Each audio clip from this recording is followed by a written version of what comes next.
Shalom dan selamat pagi jemaat yang dikasihi oleh Tuhan. Sukacita berlimpah senantiasa kita alami, semua karena anugerah dari Tuhan. Hari ini, Rabu 16 Juli 2025, kita akan kembali melaksanakan aktivitas kita di sepanjang hari ini. Firman Tuhan akan menuntun kita. Mari kita siapkan hati mendengarkan firman Tuhan. Mari kita berdoa. Tuhan, Engkau Allah Bapa yang penuh kasih. Kami bersyukur untuk pagi yang indah kami alami pada hari ini. Kami akan mendengarkan firman Tuhan. Mampukan kami dengan kuasa Roh Kudus-Mu ya Allah, sehingga kami dapat memahami firman Tuhan dengan baik dan benar. Di dalam nama Tuhan Yesus kami berdoa. Amin. Firman Tuhan terambil dari Amos pasal 5 ayat 4-6. Jalan yang menuju hidup. Sebab beginilah firman Tuhan kepada kaum Israel. Carilah aku, maka kamu akan hidup. Janganlah kamu mencari Betel, janganlah pergi ke Gilgal, dan janganlah menyeberang ke Beersheba. Sebab Gilgal pasti masuk ke dalam pembuangan, dan Betel akan lenyap. Carilah Tuhan, maka kamu akan hidup, supaya jangan ia memasuki keturunan Yusuf bagaikan api yang memakannya habis, dengan tidak ada yang memadamkan bagi Betel.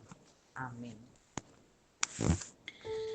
Tema renungan kita pada pagi hari ini, carilah Tuhan, maka kamu akan hidup.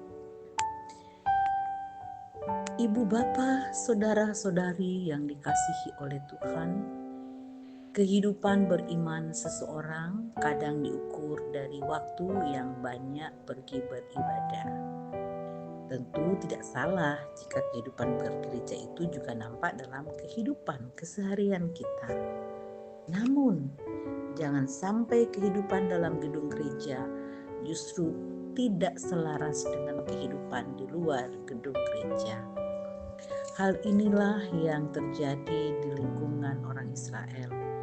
Ketika kehidupan di dalam bait Allah justru berbeda dengan kehidupan di luar bait Allah.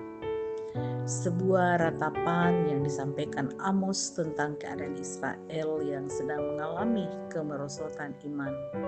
Terjadinya kesenjangan sosial dalam masyarakat pada saat itu.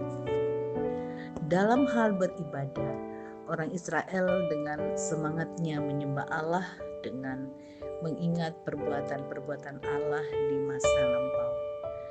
Namun di luar ibadah, justru ketidakadilan menjadi pola hidup mereka. Bahkan penyembahan kepada dewa-dewa sebagai sumber kehidupan mereka. Orang-orang kaya semakin memperkaya hidup mereka, sedangkan orang miskin semakin mengalami ketidakadilan, hingga mereka begitu menderita.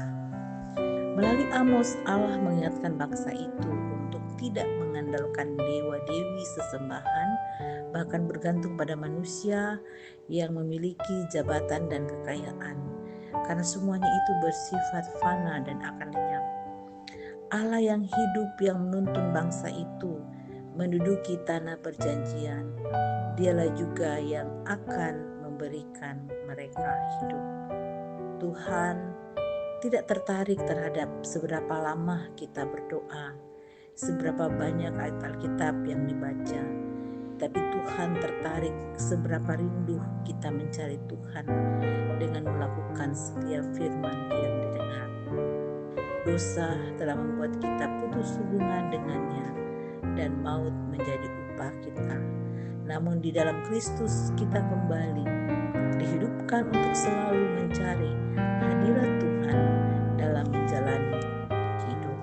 Amin. Mari kita berdoa. Terpujilah namamu ya Tuhan, Allah kami yang maha kasih. Kuatkanlah iman seluruh jemaat sehingga ketika menjalani kehidupan ini sungguh-sungguh melakukan yang Tuhan kehendaki. Mampukan dan arahkan hati kehidupan jemaat untuk sungguh-sungguh hanya bersandar sepenuhnya kepada Tuhan. Oleh karena firman-Mu telah mengingatkan kami bahwa bergantung pada manusia dan hal-hal duniawi itu hanyalah sifat yang sementara saja atau fana dan akan lenyap. Namun ketika berserah dan bersandar pada Tuhan, maka Tuhan pasti memberikan kemampuan dan kekuatan. Kiranya dengan Roh Kudus-Mu akan terus membawa jemaat selalu setia melatih kehidupannya dalam hidup yang tekun berdoa, membaca firman Tuhan, dan selalu mencari Tuhan dengan melakukan setiap firman yang benar. Berkati seluruh jemaat untuk berkarya hari ini Tuhan. Jika ada yang sedang sakit, Tuhan tolong dan pulihkan. Yang sedang bergumul, Tuhan kuatkan. Dan biarlah yang sedang menunggu penantian dalam berbagai hal, baik studi, pasangan hidup, yang takut akan Tuhan dan lain sebagainya, Tuhan berikan kesabaran dan kesetiaan bahwa di dalam Tuhan pasti Tuhan memberikan jawaban yang terbaik. Tuhanlah doa dan syukur kami Tuhan, kami sampaikan semuanya ini kepadamu, ini di dalam nama Tuhan kami Yesus Kristus. Amin. Selamat beraktivitas jemaat yang dikasihi oleh Tuhan. Tuhan senantiasa menyertai kita.